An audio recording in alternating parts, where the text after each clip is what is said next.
Hello and welcome to Open World Chat. I am your host, Jim Dandino, and I'm joined, as always, by our host and founder, John Odom. John, say hello. Oh, founder. I have a better title than you.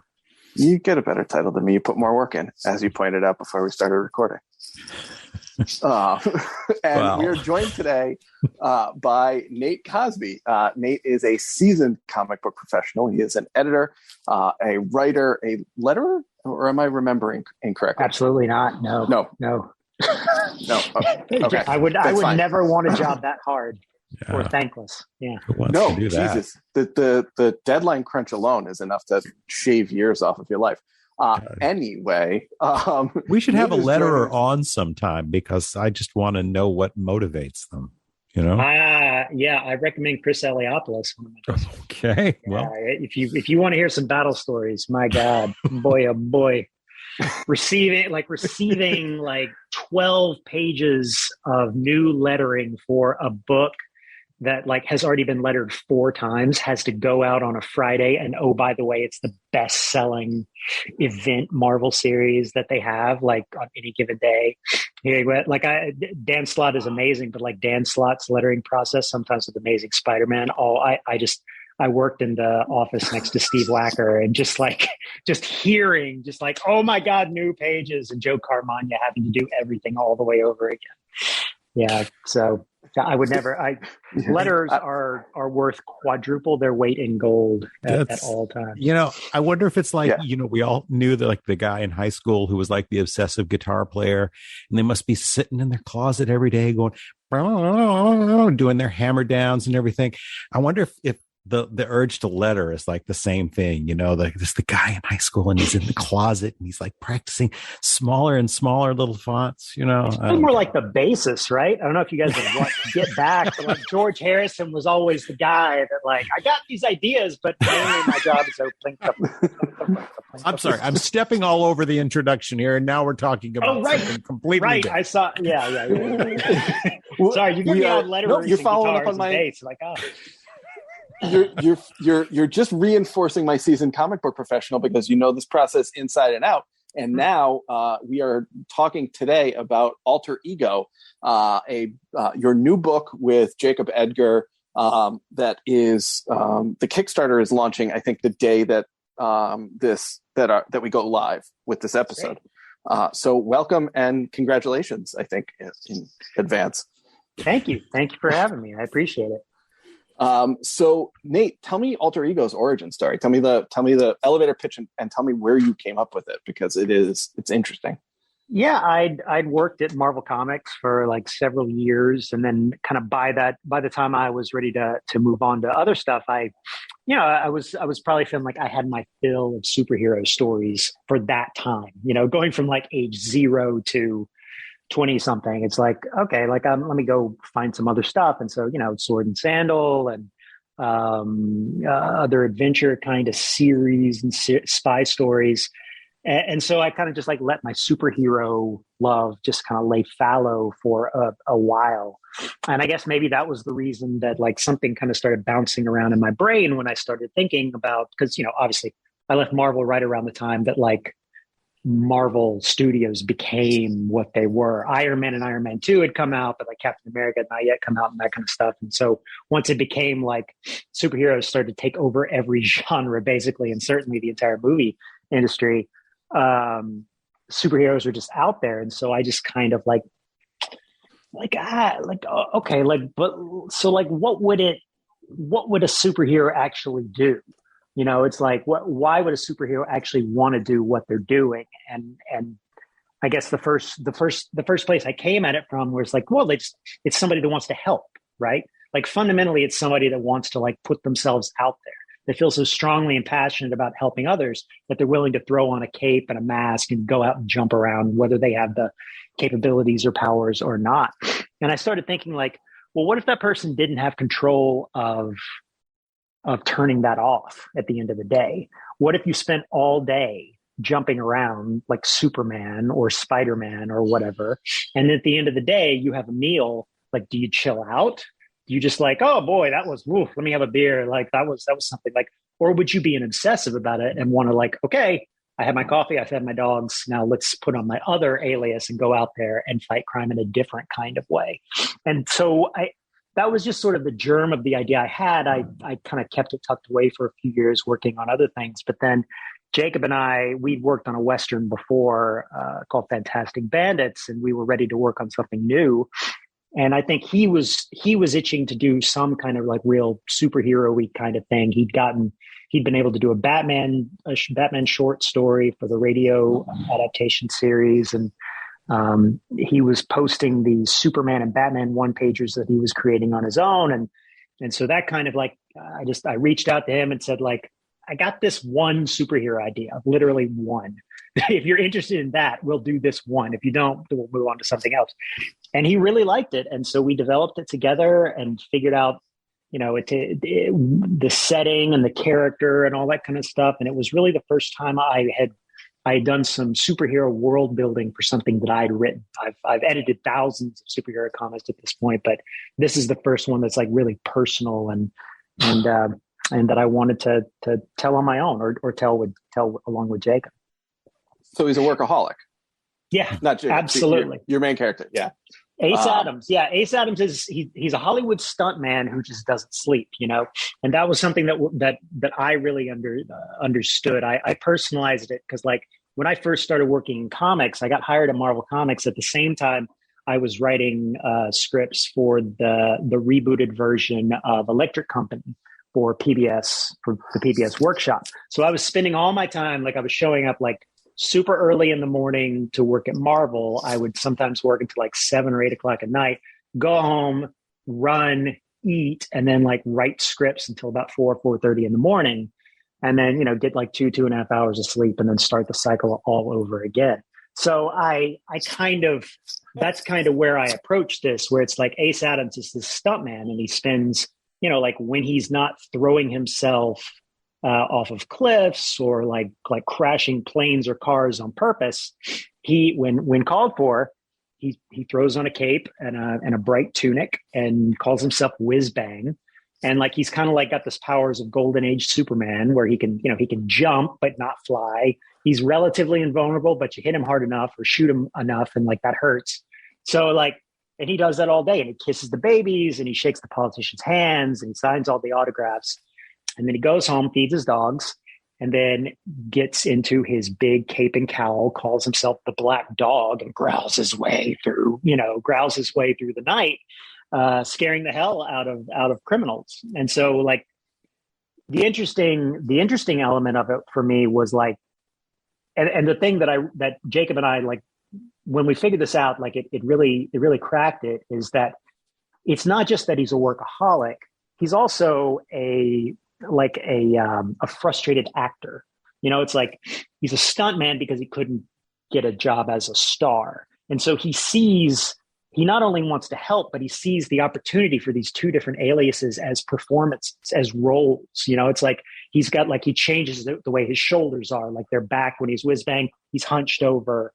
When he's Black Dog, it's all these different kind of fight moves and things that he says and ways that he acts with this. It's like an all-consuming kind of performance, the roles of a lifetime, we say in the book. So obviously you mentioned it's not your first time working with Jacob. You've been with him since the Moneypenny book. Was that your first time finding him? That was one of the first times. Yeah. I think I did one of my, like, I tweet a lot of times where it's like, hey, I'm, for some project I'm editing, I'm looking for 2 interior artists, a colorist, whatever kind of thing. And I think Jacob was one of the ones that responded with, and I really liked his stuff and gave him a shot on, I think Jody Hauser wrote that Moneypenny one shot. And then, I had him on a couple of Mark Russell, Red Sonja things. And then his first full mini that I edited was Death to the Army of Darkness with Ryan Parrott writing. But Jacob and I had, we both went to SCAD, Savannah College of Art and Design. So we had that connection.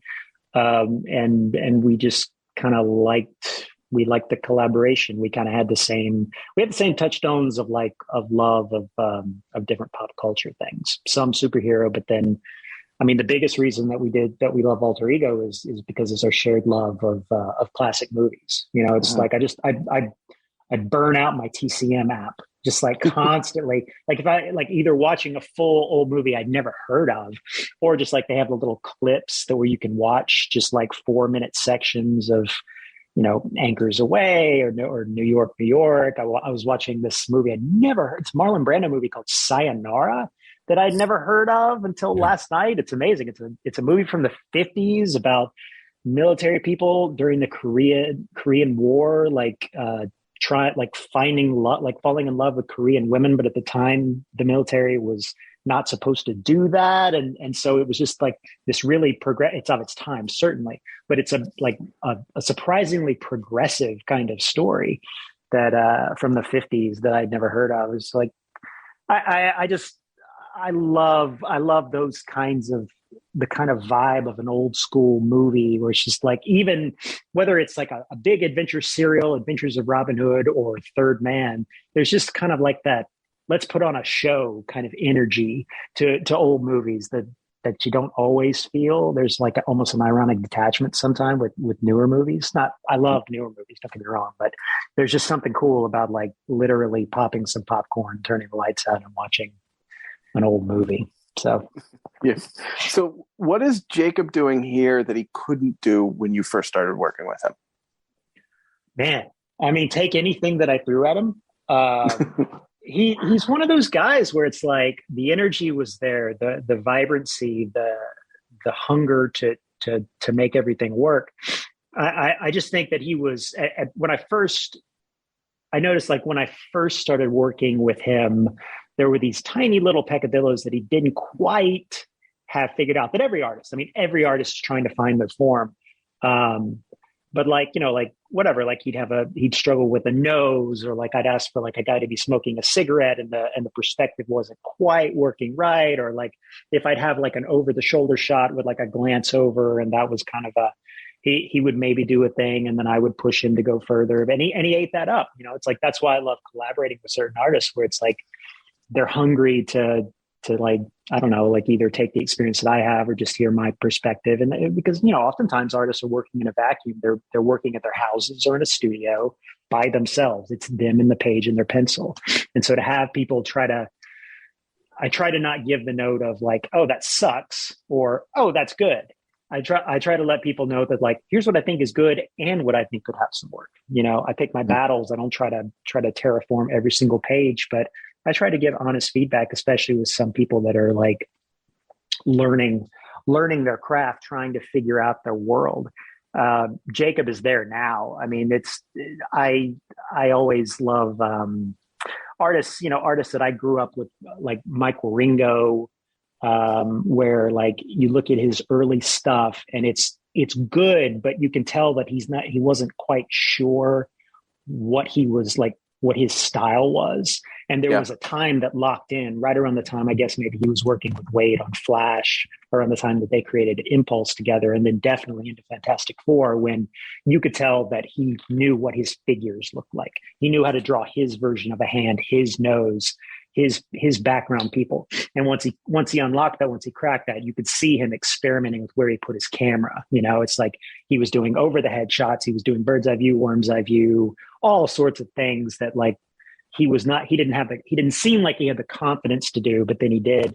And that's why he's one of my favorites to watch that kind of lock in. And Jacob's been the same way. It's where it's like, yeah, he did Moneypenny first time and it was really good. And I remember giving him several notes, but like in the last couple projects we've worked on, like there's not many notes. Like he knows what he does. Like he's put the work in to try to find his characters, his craft. And we talked a lot about, I didn't want to overnote him to death on this because I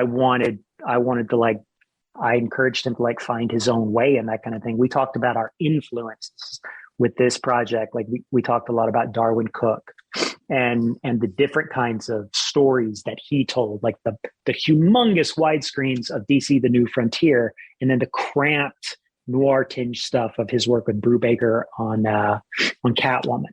And I think Jacob really took that as a starting point for the perspective, because we're telling the story of the daytime, which is big, and the nighttime, which is small.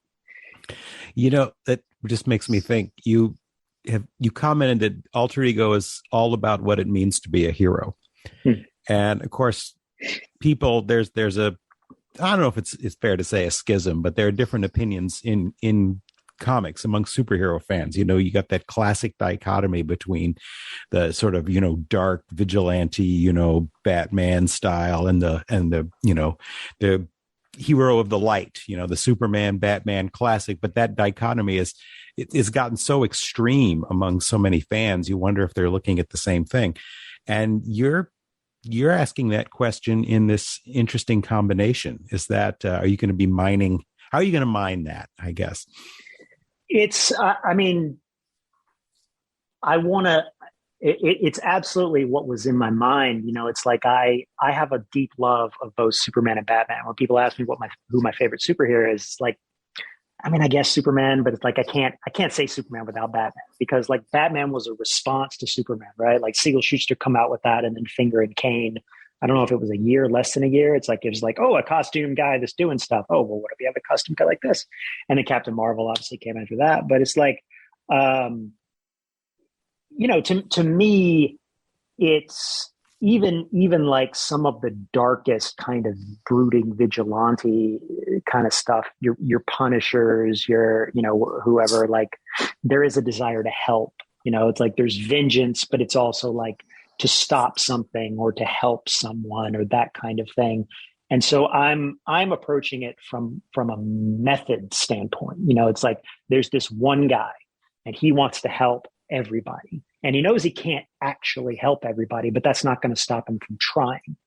And so he realizes in the moment, when we find our hero, like he's been about a year into the whiz-bang persona. He's been jumping around and fighting sci-fi robots and like bank robbers dressed like football teams that run plays to be able to steal things. And that's all great. But the criminal, like the darker criminal element, the people that are not wearing costumes and stuff have gone even further underground at night. It's like we're not operating at all during the day. We're only going out night. So crime is rising when the sun goes down.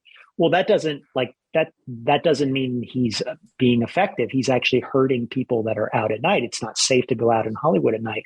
So he understands that, like, I got to put out a different vibe at night. I got to go do something different. I got to make them scared to want to operate at night too. And so he comes up with this persona. And as I said before, like it starts from a performance standpoint. He thinks like, if I act like this, if I fake this till I make this, I'll be able to make, I'll be able to like make everything better.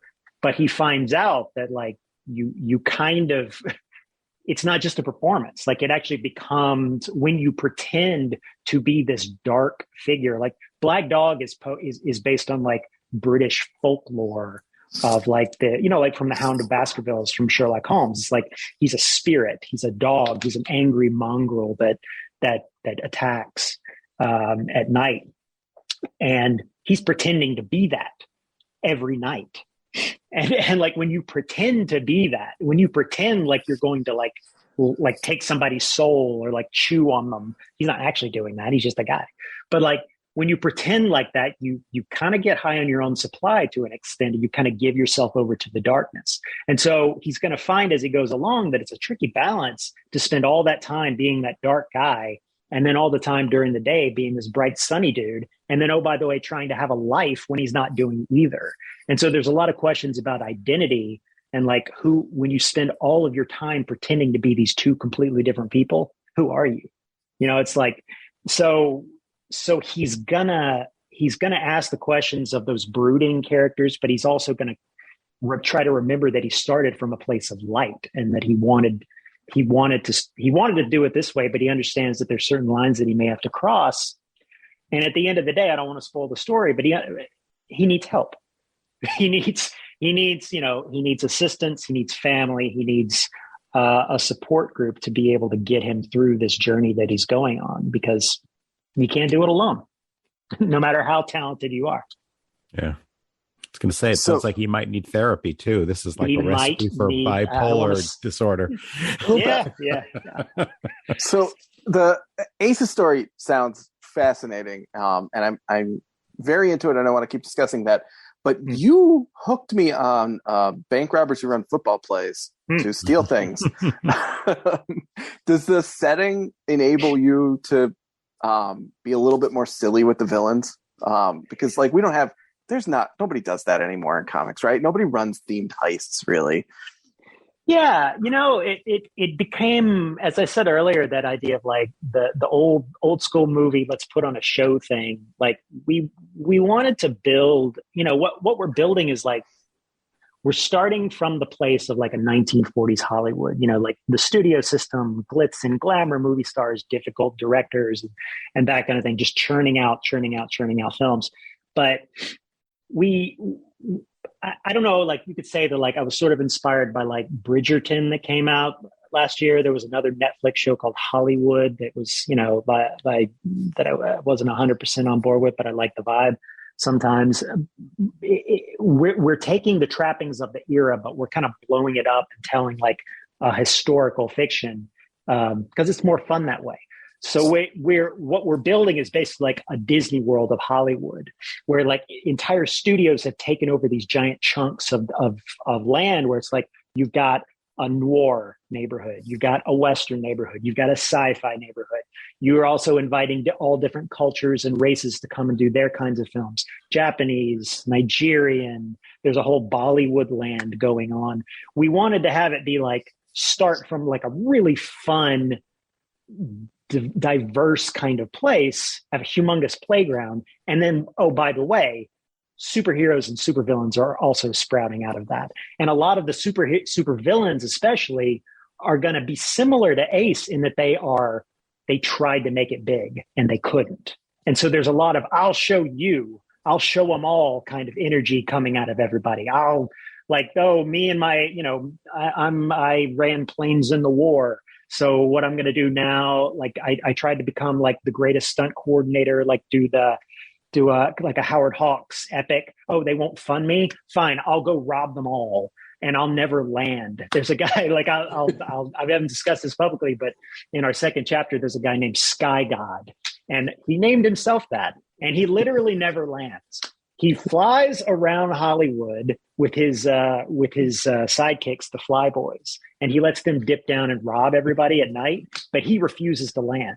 Like they got to come and link up. And it's just like, I just kind of came up with that thinking like, literally, I just kind of want a guy that's dressed sort of like in just this huge ornate Hollywood style stuff, yelling, "I am the sky," just all the time. And just like, why not? Why can't a supervillain like be that loud and rambunctious? So, I mean, so we're doing some of the Adam West Batman energy, but it's also like very much taken from that golden going into Silver Age sort of stuff where it's like, there's some silliness, like we're having fun, but we're also taking it pretty seriously. Like these guys that are like, not like the football team, as I said, it's like, they're dressed as football players and they're yelling, "Set high, blue 80, Omaha, Omaha." And then they're robbing a bank, but like it's real world stakes. Like they're actually going to hurt some people if a superhero doesn't step in. So at the end of the day, it's comics. Like we're trying to have some fun, Right. Yeah. Right. And it sounds like you are.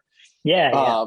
So like now this is going to be a buzzkill, but like it seems like the desire to help, right, is it's core to the story. Is that what you can say in cape books that you can't say in, say, a spy book or a horror comic?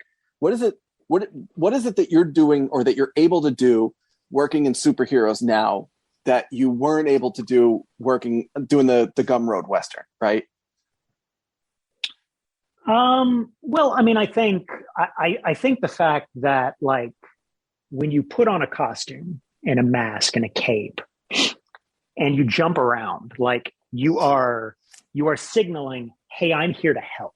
It's like you're not trying to hide it. You're putting it on Front Street. Here I am. Where's the bad guy? What do I punch?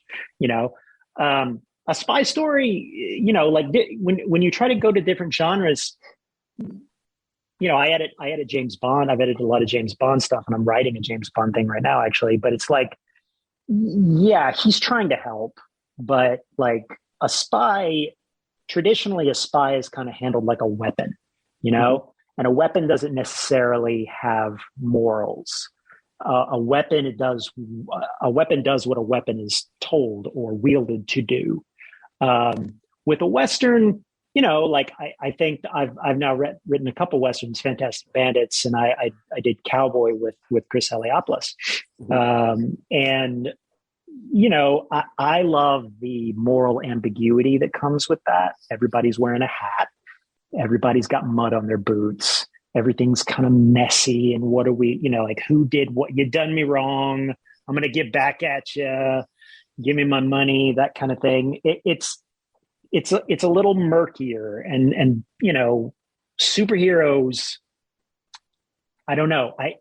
It's just a little more direct. It's a little easier to talk about the idea of doing good or fighting bad when you have that kind of iconography, when you're trying to do that. And it is a relatively new thing for me. As I said, I worked at Marvel for so many years and worked on it pretty much every superhero there. But I helped with that. I didn't bond my own sense of morality or try to tell my own kind of story in a lot of those times. And this is my first time trying to think of what if you just wanted to help? Like, what if you just, and it's not just want. What if you had to help? What if you needed to help? What if it was an urge? And that's what I'm kind of trying to explore, have some fun with it, but also just think like, I don't know, just like so many people think about the idea of helping and who's not in favor of helping, but who actually goes out and does something about it. And this is about what that is. And this guy like starts as performing, but then it becomes more than that. Then he actually starts to, it goes from like being on top of him to getting under his skin a little bit. And I was just interested in exploring that kind of thing.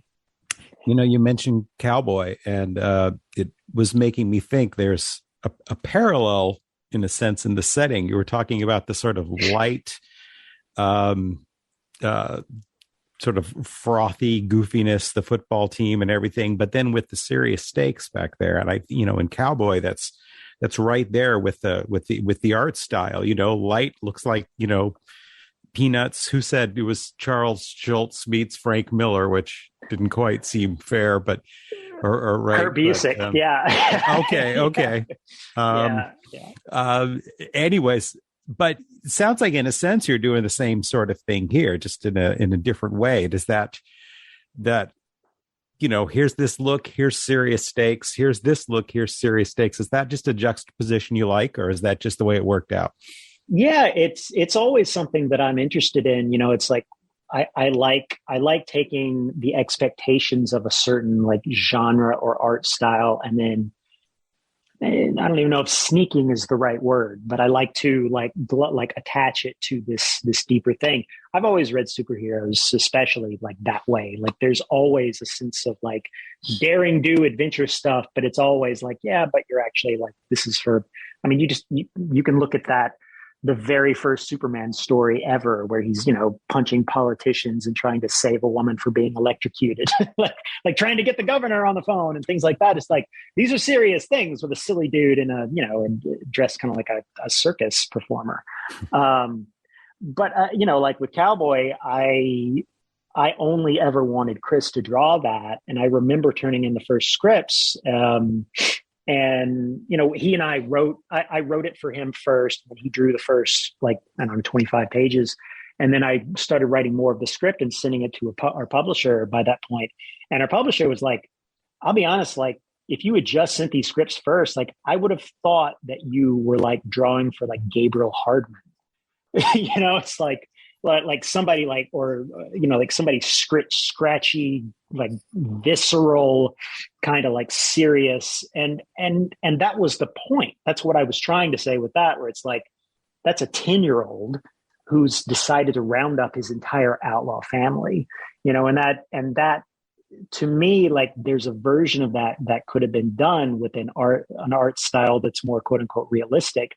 But when you pair it with that kind of open style that Chris brings, that emotional thing that he brings to his stuff, like it kind of hits harder.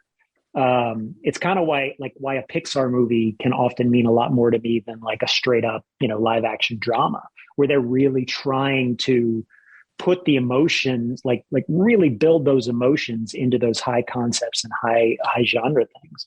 So that's what I'm trying to do. And you're right to recognize that, because maybe that's the only way I can write, come to think of it. But like, I love the idea of taking this iconography and all these things that I love and like instilling them, informing them with all of these heavier concepts that I'm just interested in. And frankly, like aren't always there in all of the comics that I read or all of the stories that I read. That's nothing.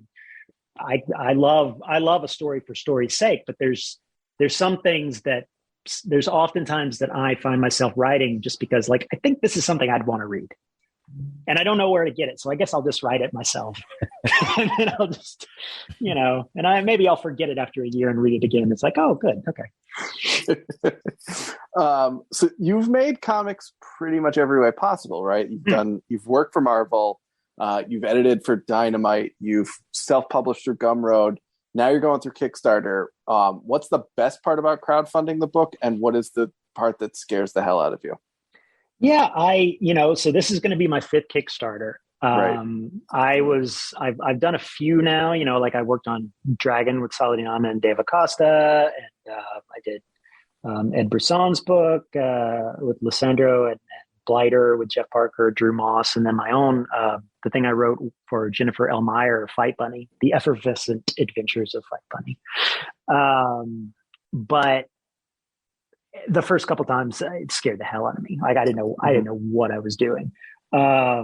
Because I'd only come from the infrastructure of a publisher. It's like, right. I know my part in this. I make this book and then I give it to them and they market it, they publish it, they ship it out and all this kind of stuff. So the whole like backing fulfillment thing scared the hell out of me. But I think I finally got my sea legs under me. I attribute that very much to my campaign manager, Laser Molina Weber. They've just been unbelievable. Like, I mean, they're a person that is, that's their bread and butter, to be able to help, run these campaigns, answer all these questions, get into all this minutia kind of stuff. So they're with me on this campaign as well, but I don't have to bother them as much with stupid questions because now I've got a little bit of muscle memory in me. So for me, it's a really fulfilling thing, just because for that same thing of like, usually I just package it, I edit it, and I give it over. There's something that feels, I don't know, more like I'm doing it by hand. It's just a little bit more fulfilling, and like a few hundred, like trying to ask like, hey, do you guys, we're going to make this. Do you want this? And having a few hundred people like say yes. And we believe in it so much that we're going to give you a few dollars before it's even done. I don't know. It's just been a really invigorating experience for me. It's really, I've been able to build confidence off of this process, and the Kickstarter community has just been like really like extremely supportive of it. So I've got 2 more projects that I'm working on right now that we're going to do after Alter Ego that'll come in several months after. But I just really enjoyed the process. Mm-hmm. It's as kind of a longtime Kickstarter backer. And I can't tell you how many of the projects that you listed that I'm like waiting to arrive in my mailbox now. Me too. It is right. It has, I really appreciate how it has provided the light of day for projects that would not have otherwise seen it. The community is fantastic, but like the freedom that it provides these exceptionally creative folks like you to just do whatever the hell you want. It's a super valuable tool. It's great. I mean, it's not just Kickstarter, but other places as well. Just the idea of like, I there's such value in publishers. Publishers are great. I work with lots of publishers, but it's like, you don't have to have one. Right. Like you can do it yourself. And you like, for so long, it was so hard to do it. You could have done it, but you just didn't have the tools. You didn't, a lot of people talk bad about the internet and all that kind of stuff, but like sometimes the internet's pretty cool. Like, yeah. 20 years ago, this is not something I could do. And even like with Twitter, like Twitter can sometimes be a dumpster fire, but it's like, I wouldn't have worked with Doc Shaner. I wouldn't have worked with Jacob. I wouldn't have worked with Jennifer L. Meyer or Hasanatsu Nahau, or like all these people that I never would have found if not for finding them online, and then being able to figure out to build these tiny little infrastructures and backing solutions.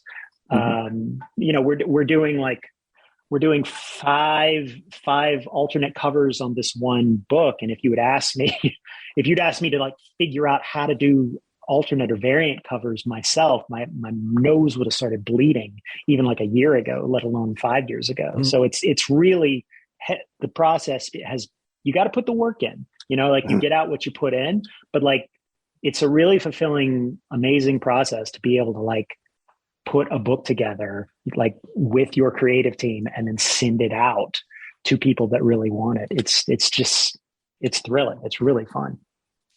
Yeah. Anybody who looks at the sort of perennial struggles of, the big two, Marvel and DC, and wants to know if this medium is still thriving and alive and kicking, you just send them to Kickstarter. There's so much going on. It's the golden age for this medium. And the webcomic stuff in general, right? Like like you said, Nate, the internet, the way that the internet has changed accessibility and made it possible for anyone to make their comics, and then for anyone to read those comics. The talent that's involved just in the superhero books now, because a bunch of folks started their own webcomics. It's fantastic. It's great. Yeah. And success begets success, right? Where it's like somebody has a successful webcomic that they're able to find a publisher, or they're able to get extra funding for, or with the crowdfunding stuff. Like, I mean, honestly, like even things like, I think there was some static at the time when Berserker went out on Kickstarter and stuff like that. And it's like, oh, selling out Keanu, like that's just like whatever. But it's like that calls so much attention to the platform. And right. Then Kickstarter is like whatever their algorithms are so good at like, hey, thanks for backing this. Do you also want to back this? Like we know like we're asking for like $50,000 on this, but here's one that they're just looking for $1,500, and you get this you can get this amazing comic. And like I've gone and contributed to all sorts of, like I contributed to a role-playing game the other day. I've never played a role-playing game, but like it was so charming, and I just loved the look of it. And it was just set in like Downton Abbey kind of era, which is my bread and butter. It's like, yes, I will play a multicultural Downton Abbey inspired role-playing game. Sure. Send it. Why not? Me. Yes. Here's my money. Yeah. Take it. Yeah. So give me stickers too, please. Yeah. Stickers. Yeah. So Nate, thank you so much for taking time to chat with us today. The Kickstarter for Alter Ego is either live as this goes live or will be live tomorrow. And so make sure you check out Kickstarter and make your pledge. Thanks again, Nate. Yeah, it's been a lot of fun. Thanks, Nate. Thank you. Thanks. And thanks for listening. Our theme music is by Christopher Piatek.